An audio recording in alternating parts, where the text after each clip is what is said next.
I'm back, and this time I'm going to tell you about the polar bear.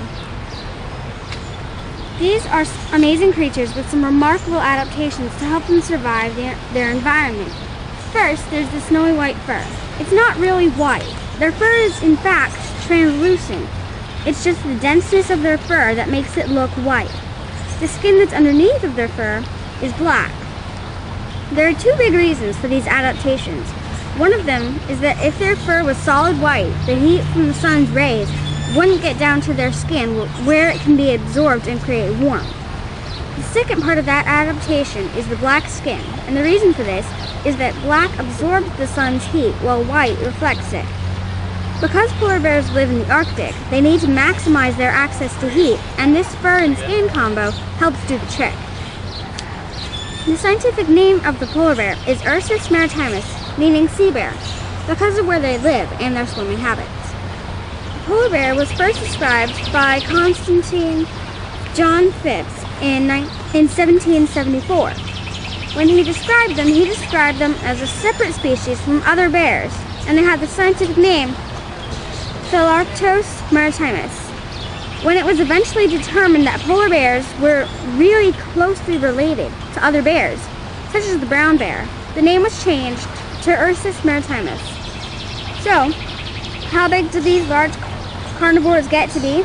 Adult female polar bears usually weigh from 385 pounds to 750 pounds, while males weigh a shocking 770 pounds to 1,500 pounds.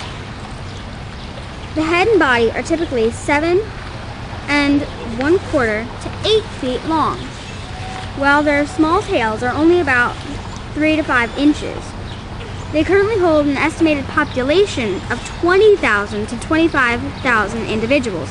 They live anywhere at or above the Arctic Circle as long as the place is near or on ice and near a dense population of seals, their favorite meal.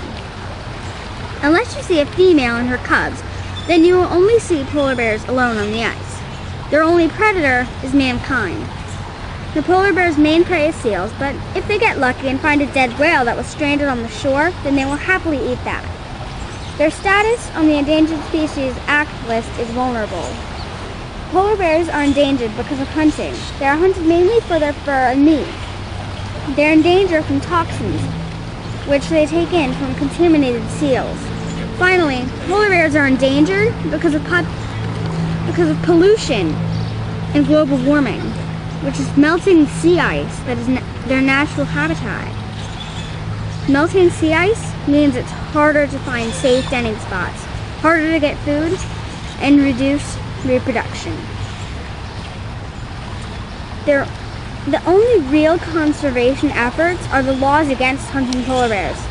They have been added to the endangered species list and get all the protections that brings. However, what they really need to survive and not die out in our lifetimes is a reversal on climate change, an end to oil drilling in the Arctic, and lower greenhouse gas emissions. We can all do our part to help the planet and help this species in the process. Walk or bike when you can. Encourage support of alternative power sources like wind and solar, and do whatever you can to make a difference.